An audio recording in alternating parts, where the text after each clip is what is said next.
because we talk about the Filipino folklore and the Filipino superstitions and things like that. I wanted to do a little bit of research and have a bit of have a sticky beak on some stories around the Philippines about ghost stories and superstitions. So the thing that I'm going to talk about are different places in the Philippines where you would probably find ghosts.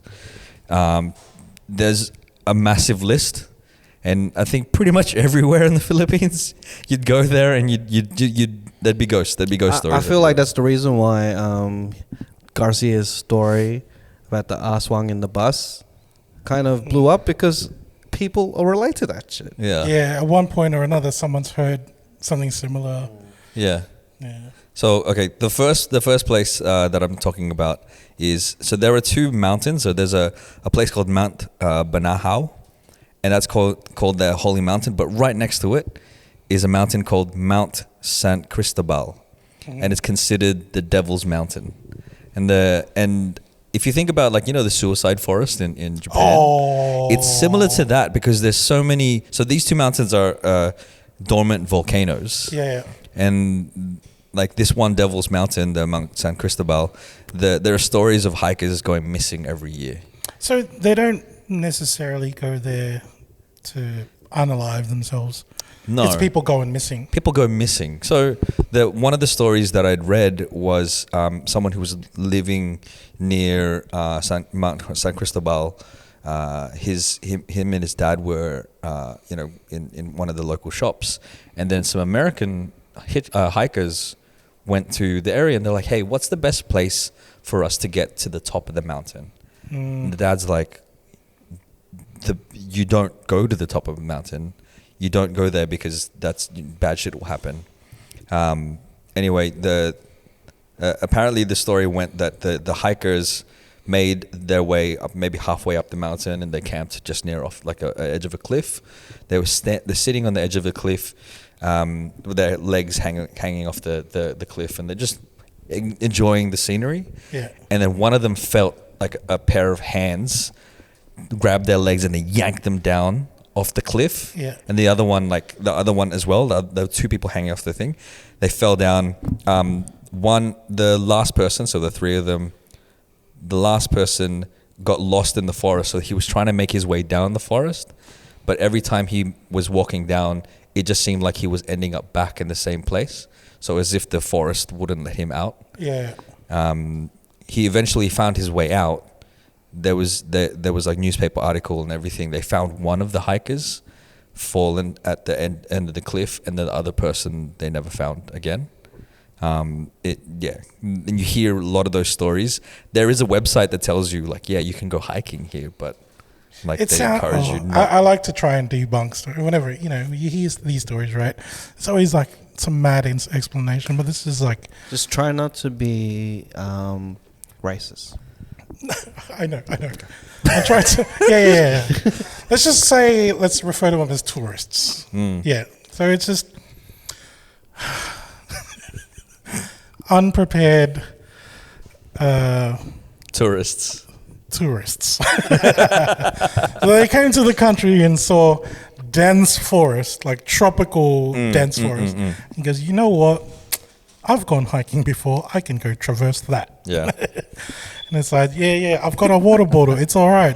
You don't have to tell me. Good old Mel Franklin's I've got a 600 ml bottle on me, Got baby. my hiking boots, got my hiking sticks. Yeah, man. Everything I've got is from Kathmandu. See this North Face jacket? I'm prepared for this, baby.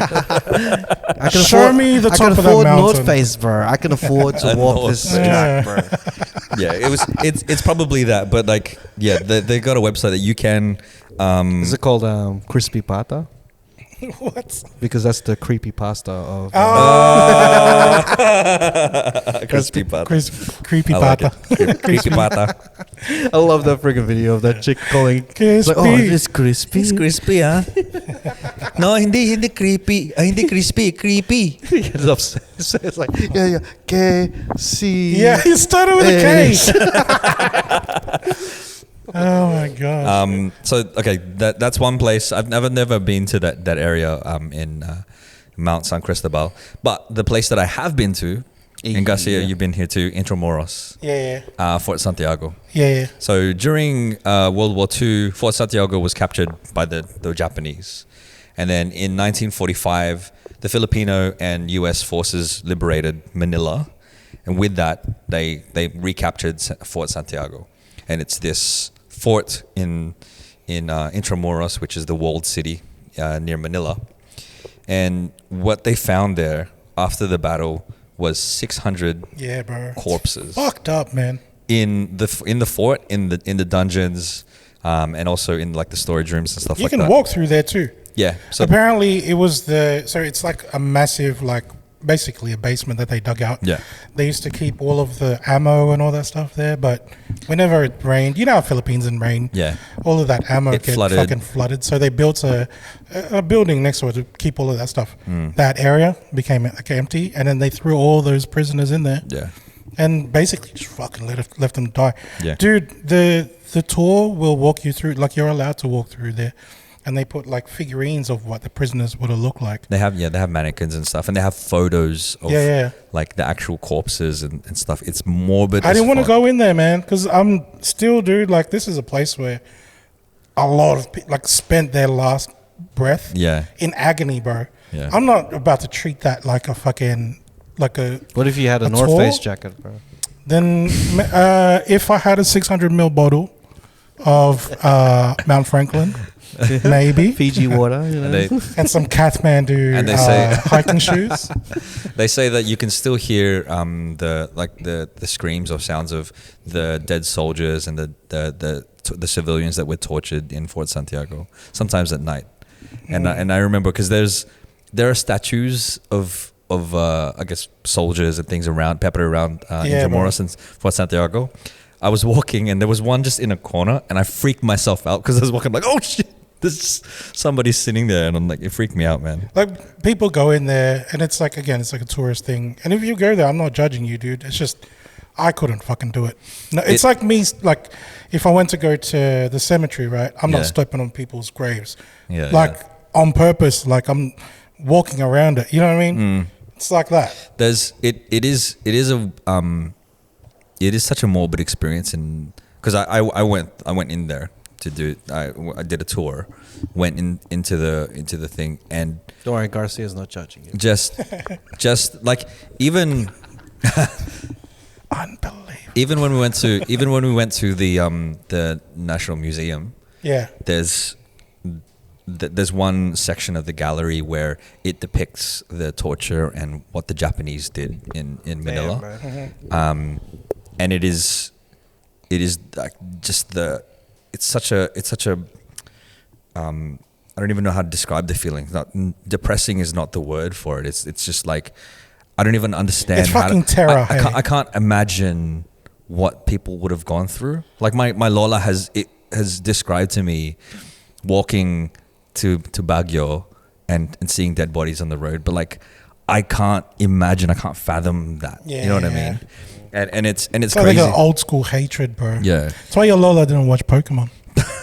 Yeah, she's like, what are you Fuck playing that these guys. Pokemon for? Yeah, no, if I had that mindset, bro, fuck these fuck these animals. It's could say their There's- names. All right, so the next place that I want to talk about is Fuck these Pikachus. I got next place I want to Psylocke. talk about is near Makati, which is about maybe 45 minutes to an hour from Makati. It is in Alabang, the Star Mall in Alabang. Oh yeah. And Is this a operating mall? yeah, Well, I think It's like full operation and everything? Like, yeah. Oh, Like, it's still open. Yeah, it's still Yeah. open. It's, Right. it's operational, from what I understand. But it was built apparently on a former Alabang cemetery. It's like a cemetery. It's probably the worst planning decision that you would ever make in your life. They've never seen Poltergeist at all, bro. Obviously, kind of Poltergeist was in their minds. My mind is going through. I don't know if this is disrespectful, but it's like if you're getting haunted, it's like ooh, party. Ooh, buddy. Get out, body. Oh, this is terrible. I feel bad. In Alabang. Oh man, but yeah, one of the ghost stories. There's lots of ghost stories there. Apparently, the theater, like the cinema there, you go there and there'd be ghosts watching cinema as well. There was one story of a lady who went to go watch a movie, Yeah. and she thought that the theater, the cinema was full, but when the lights turned on, because it just felt like there was lots of people, dimly lit, can't really see anybody. You can just kind of see silhouettes. When the lights turned on, there were just a handful of people in the cinema. And she was like, holy shit. And on the other side of the other world, they're like, fuck, I was going to watch this movie. Yeah. This motherfucker had What to turn happened on to the the lights. end, man? It's just the... Dance party. It's just the ghosts trying to enjoy a movie. That's all it is. Ghosts are in the other underworld. It's like, turn off the light. Turn off the light. Then there's other ghosts going, go to the light. Go to the light. See, there's two type of ghosts, man. Yeah, man. They just want to watch a movie, bro. There's Imagine the ghosts that want to go to heaven and the conyos. They just want to hang out at the Starbs. At the Starbs. Starbs. I think there is a Starbs in Alabang normal. The only one is just a coffee, Of bro. course, man. There was one story that a security guard told where he saw a group of people dressed in Barong Tagalog. Yeah. And they walked in as a group of them. He's like, oh, they're probably like wedding guests or something like that. They walked in and he noticed them. He remembered them because they were dressed so nicely. But then when it came to time to close the mall, he didn't see them leave. And so he went looking for them. They were never there.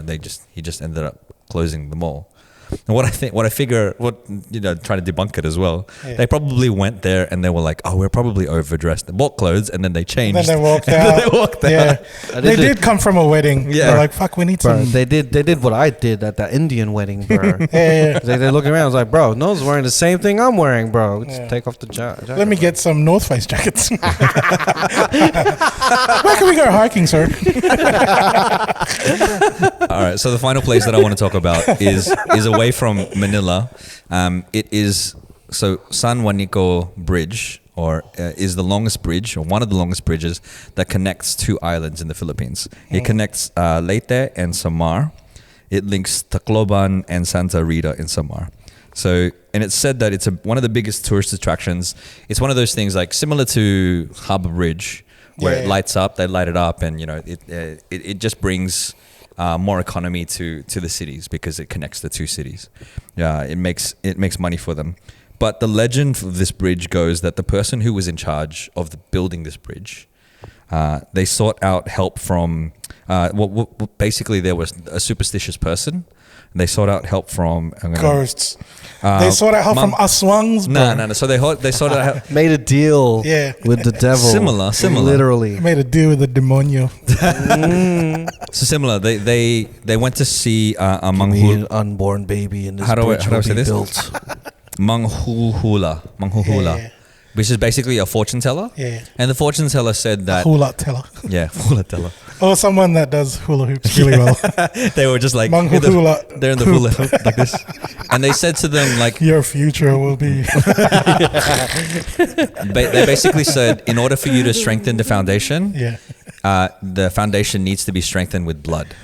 That's what the fortune teller said to them. And so what? This is so dumb, dude. He's not a fucking engineer. He's not a civil engineer, bro. How can you believe in engineering and go to a fortune teller? Yeah, I know. That doesn't make sense to me, bro. Because there's some science to this engineering shit. Superstition, right? And there were rumors that, it was said that there were lots of kids being reported missing when the bridge was being reported. They didn't specify what blood. You could have given Dinigo on. You would have been okay. Yeah, there, pig's blood. There's a lot of chickens there. You didn't mention nothing specific about blood. So yeah, the legend just is pouring Dinigo on the bridge. The bridge. I thought it was an oil spill, bro. Turns out it was Dinigo on. But yeah, kept trying to dodge it and drive around that thing. Apparently, the kids were being killed, or like their blood was taken, and it was getting mixed in with the cement to strengthen the foundation. Bro, that guy is so terrible at engineering. I'm not even an engineer, and I know. Bro, if I wrote that in an exam for an engineering test, I'd fail, bro. Yeah, man. This If guy, I wrote Dinigoan, maybe I'd pass, you know? Man. This guy's a genius. that body is going to decay. It'll, I think the word is cavitate. Basically, you've got an empty spot in there, and then it's not as straight. You've fucked up with the integrity of the Bro, I'm surprised this bridge is still up and running, man. If you were gonna be like, hey, let's build a bridge, who's the first person you speak to? You don't go to a guy with a fucking hula hoop. You know what I thought? Bro. You know what I thought as well? I thought as well that the person would have said, like, they misinterpreted what the person said. The person said, oh, it's going to take a lot of blood, sweat and tears to like build a strong foundation. And they were like, blood? Yeah, blood. Okay, yeah, let's go kidnap some kids and put their blood in the cement. Sweat and tears, I got plenty of that. Blood. I'll make them work out before they die. What, type A? B? Type O? Which one? Universal. You need the universal blood Fucking type. hell. Oh. It's like taking it's like, imagine if you read it from a fortune cookie and he took it really literal. Yeah. And just to add like injury to insult, there's not really a fun fact, but during the Marcos dictatorship, there was a torture technique where they would lay a victim between two cots. So their head and the upper body would be on one end and then their feet would be on another. Okay, I thought you meant two cots with two babies crying. Oh, no, because two beds. that sounds That's like a fucking torture, bro. torture. Kind of two beds. And Just laying there with two babies crying. One here, so one here, bro. they needed to balance there, and they would beat them, and then if they like, I don't know why I laughed. It just sounds because horrible. you're a very bad man. Yeah, I know. You're fucking terrible. evil, bro. You're an terrible. aswang, bro. You're asshole. when they wouldn't asshole one. When they wouldn't balance and they'd hit the floor, they'd just beat them more. Like that was a torture technique called the San Juanico Bridge. Or During Don's They Friday did that night. at the bridge. They did this during the Marcos dictatorship, but they called that torture technique Ah, the San the Juanico Juanico. Bridge. That's fucked up, man.